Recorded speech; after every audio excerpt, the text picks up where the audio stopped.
Более 500 деревьев посадят в парке Победы Якутска. Сегодня дали старт всероссийской акции «Сад памяти», которая в эти дни проходит в России и странах СНГ. В акции участвуют трудовые коллективы, а также сотрудники министерств и ведомств. Часть саженцев будут носить имя участников Великой Отечественной войны.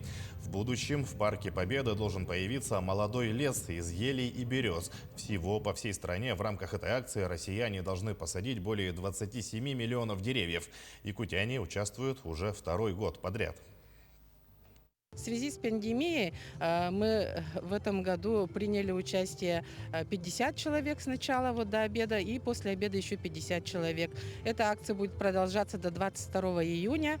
Сегодня высаживают, как вы видите, 50 штук ели, 50 штук березы. И после обеда снова еще будут продолжать именными карточками, с именами ветеранов.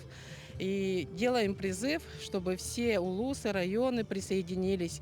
В частном секторе пусть семьи тоже сажают со своими детьми.